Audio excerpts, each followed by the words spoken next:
O'zbekiston Respublikasi Prezidentining 2025-yil 3-yanvar kungi 2025-yilda respublika mahallalarida xavfsiz muhitni yaratish va huquqbuzarliklarning barvaqt oldini olish tizimi samaradorligini yanada oshirish bo'yicha chora-tadbirlari to'g'risidagi PQ birinchi sonli qarori ijrosi yuzasidan Ellikqal'a tuman Ichki ishlar bo'limi boshlig'i podpolkovnik Quvonchboy Uzoqboyev ishtirokida Ellikqal'a tumani Navoiy fuqarolar yig'ini binosida sayyor uchrashuvlar tashkil etildi. Uchrashuvda Navoiy fuqarolar yig'ini fuqarolari, probatsiya hisobida turgan fuqarolar, huquqbuzarliklar sodir qilgan hamda huquqbuzarliklardan jabrlangan fuqarolar ishtirok etdi. Yig'ilganlarga tuman ichki ishlar bo'limi boshlig'i tomonidan hozirda kibermakonda sodir etilayotgan har xil turdagi jinoyatlar haqida gapirib, fuqarolarimizning ko'plab ehtiyojlari va soddaligidan foydalanib, ularning ishonchiga kirib, fuqarolar ijtimoiy tarmoqlar orqali ularning shaxsiy ma'lumotlariga ega bo'lgan holda firibgarlik, o'g'rilik kabi jinoyatlarni sodir etayotganligi, turli xildagi aldamchi firmalarga pul tikib boylik orttirishni ko'zlash, turli xildagi qimor va tavakkalchilikka asoslangan o'yinlarga pul tikish orqasidan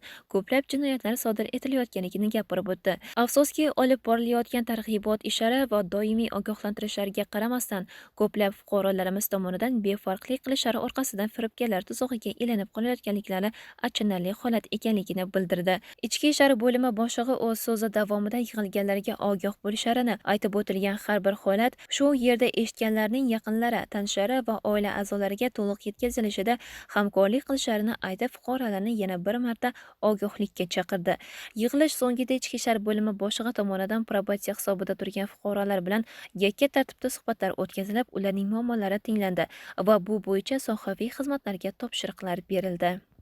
Ellikqal'a tuman Navoiy ovul fuqarolar yig'inida Ellikqal'a tuman ichki ishlar bo'limi boshlig'i sayyor uchrashuvlar tashkil etilib, sayyor uchrashuv davomida yig'ilgan fuqarolarga kibermakonda sodir etilgan jinoyatlar va ularning turlari, yetkazilayotgan talofatlar to'g'risida ma'lumot berib o'tdi va unda kibermakonda sodir etilgan jinoyatlardan ehtiyot bo'lish va ogohlikka chaqirib o'tdi. Yig'ilishda qatnashayotgan probatsiya hisobida turgan shaxslarga moddiy va moliyaviy tomondan yordam berishlari, O'zbekiston Respublikasi Prezidentining 299-sonli qarori mazmuni muvofiq tushuntirib berilib, ularga moddiy va ma'naviy tomondan yordam berishi tartibi tushuntirib berildi.